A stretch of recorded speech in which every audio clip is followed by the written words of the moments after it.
Bonjour, on se retrouve aujourd'hui dans un nouvel épisode de Secrets de plantes dédié à la prévention du diabète. Le diabète touche désormais 425 millions d'adultes dans le monde et continue à se répandre à grande vitesse. Selon l'OMS, en 2030, le diabète sera même la 7e cause de mortalité dans le monde. Et pourtant, 80% de l'augmentation des cas est liée à notre mode de vie, des facteurs de risque qui sont donc modifiables. Alors aujourd'hui, je vous propose de découvrir ensemble 4 conseils naturels pour prévenir le diabète et ses complications. Mais avant de commencer, le diabète, qu'est-ce que c'est ? Le diabète se caractérise par des troubles du métabolisme des glucides, c'est-à-dire des sucres, avec une augmentation de la glycémie, c'est-à-dire du taux de sucre dans le sang. À l'origine de ce fléau, la résistance à l'insuline, qui exige du pancréas de produire des quantités de plus en plus grandes d'insuline pour tenter vainement de faire pénétrer le sucre dans les cellules. À long terme, le diabète entraîne de nombreuses complications, au niveau cardiovasculaire, mais aussi des yeux, des articulations ou encore de l'immunité.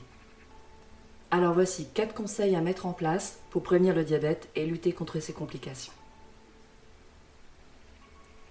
Premier point, revoir l'alimentation. Souvent la première médecine. Première astuce qui peut paraître assez basique, mais le premier conseil est de manger lentement. Il faut 20 minutes au cerveau pour recevoir pleinement les messages de satiété. Par conséquent, plus vous mangez vite, plus vous mangerez de grandes quantités et vous augmentez en plus la concentration de calories dans le sang. Pour baisser cette concentration de calories rapidement, votre corps va privilégier la lipogénèse, c'est-à-dire la transformation de ces calories en graisse, ce qui va fortement augmenter les risques de diabète. Au niveau alimentaire, pensez aussi à limiter la consommation d'aliments à indice glycémique élevé. L'indice glycémique est un critère de classement des aliments contenant des sucres basé sur leur effet sur la glycémie durant les 2 heures suivant leur ingestion. Plus cet indice est élevé, plus le taux de sucre dans le sang s'élève de manière très importante, puis s'abaisse de manière brutale, ce qui risque d'entraîner une hypoglycémie et par conséquent un état de fatigue avec un besoin de manger à nouveau. Alors n'hésitez pas à consulter la charge glycémique des aliments que vous consommez et limitez ceux dont l'indice est supérieur à 70. Toujours au niveau alimentaire, pensez à manger régulièrement des fibres solubles. Pour réguler la glycémie, elles sont essentielles à votre alimentation. Au niveau de la digestion, l'apport de fibres permet d'augmenter la satiété, de réduire le mauvais cholestérol et de diminuer l'indice glycémique. On retrouve des fibres solubles dans les fruits et légumes riches en pectine, comme la pomme, l'orange, l'asperge, le haricot, le pois vert ou encore la carotte. Pensez aussi aux céréales, aux légumineuses, aux algues ou encore à la graine de chia, de lin et les téguments de psyllium blond. En parallèle de l'alimentation, il est important de réguler son stress qui est aussi un facteur d'apparition du diabète. En effet, le stress chronique, en provoquant une hausse durable du taux de cortisol dans le sang, induit une résistance plus forte à l'insuline, avec toujours pour conséquence le stockage des graisses.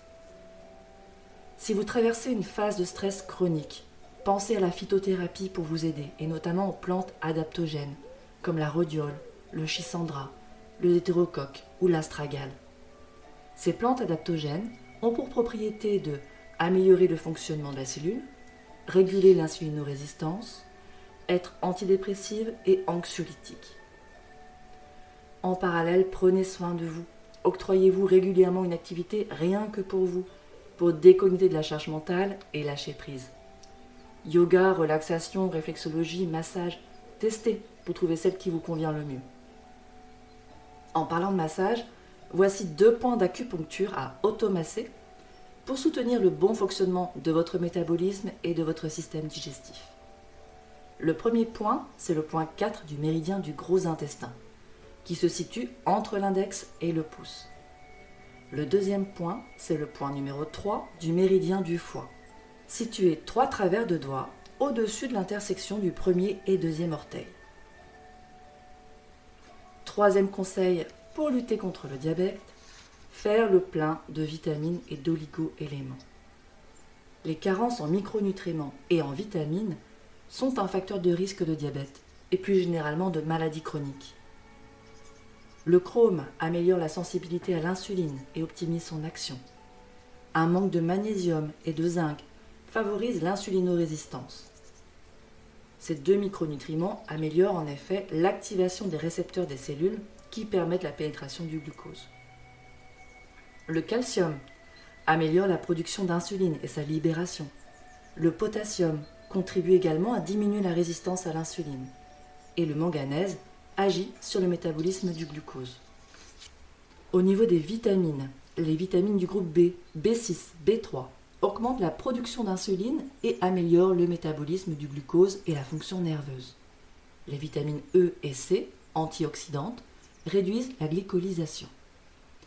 Une alimentation variée et saine est donc le pilier d'un métabolisme équilibré et d'une santé recouvrée. En cas de carence avérée et importante, il peut être intéressant d'envisager une supplémentation. Dernière astuce pour lutter contre le diabète et ses complications, l'huile de nigel, encore appelée l'huile de cumin noir ou l'huile des pharaons. Elle était déjà utilisée à l'époque égyptienne.